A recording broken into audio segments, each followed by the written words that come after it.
C'est un congrès où l'aile libérale a gagné. Et je l'ai bien dit libéral parce qu'il y en a qui disent social-libéral. Mais cherchez ce qu'il y a de social en ce moment dans la politique. Cherchez où il y a une augmentation de salaire. Cherchez où on touche les retraites. Cherchez où on fait l'attaque contre la fraude fiscale. Cherchez où on fait la réforme fiscale, la réforme bancaire. Tout ça, on ne le trouve pas. Le congrès, à peine terminé, s'ouvre déjà une nouvelle séquence de division au PS, avec le retour de la loi Macron à l'Assemblée.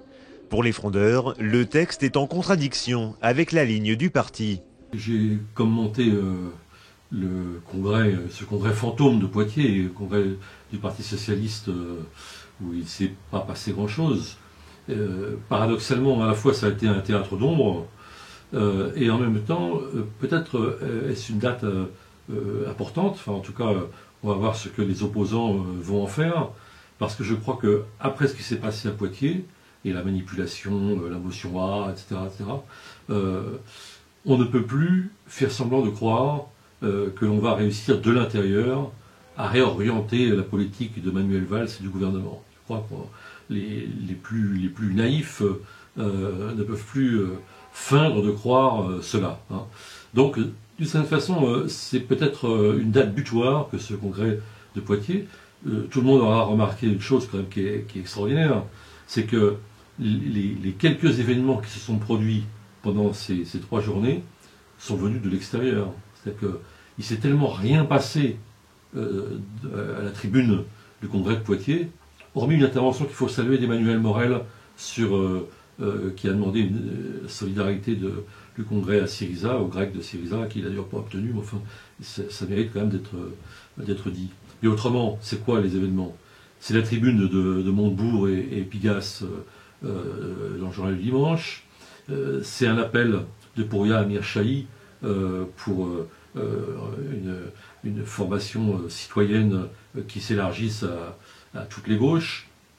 C'est un appel de l'économiste Lim pour que les opposants quittent le Parti Socialiste, donc avec différentes gradations, disons, de conscience et de volonté, et à la fois des considérations, j'imagine, tactiques et pédagogiques. Mais enfin bon, il y a la compréhension de la part de beaucoup de ces gens de la nécessité maintenant de passer un peu à l'acte et de ne pas se borner toujours au constat. Le constat est toujours le même, c'est que ça ne bouge pas, qu'on est dans une politique libérale qui même s'aggrave. D'ailleurs, ce qui est assez remarquable aussi, c'est que une fois le congrès terminé, les affaires ont repris. C'est que le lendemain même du congrès, on revenait à la loi Macron à l'Assemblée nationale, c'est-à-dire une loi Macron en plus un peu aggravée, un peu musclée, un peu plus libérale encore, un peu plus antisociale encore. Donc tout le discours qui visait quand même à faire croire à un rassemblement, tout ça, à Poitiers, tombait de lui-même. Donc on en est là, et la question c'est que vont faire les opposants maintenant? Est-ce qu'ils vont franchir un certain nombre de pas? Je ne sais pas, moi je ne suis pas dans la sommation pour qu'ils quittent le PS, mais enfin il y a quand même quelque chose de ce genre-là à quoi il faut qu'ils réfléchissent.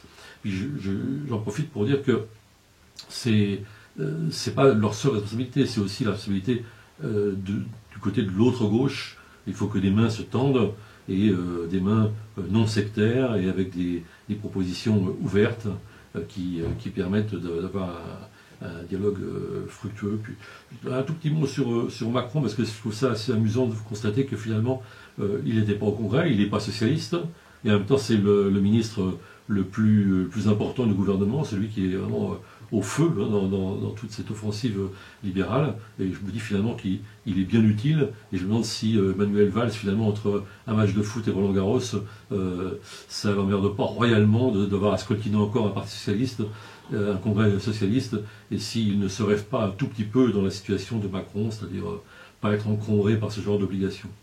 Le dossier de cette semaine est consacré au réac de gauche. Alors on y retrouve des gens comme Michel Onfray, Caroline Fourest, Elisabeth Badinter, et tous ces gens, donc, et Philippe Val. Bon, je ne sais pas si c'est un réac de gauche, c'est un réac tout court en tout cas. Mais en tout cas, c'est intéressant de voir l'évolution de ces personnages, et en quoi on les qualifie de réac, parce qu'il y a débat. Donc, et évidemment, c'est très argumenté. Et j'encourage nos lecteurs réagir à ce dossier.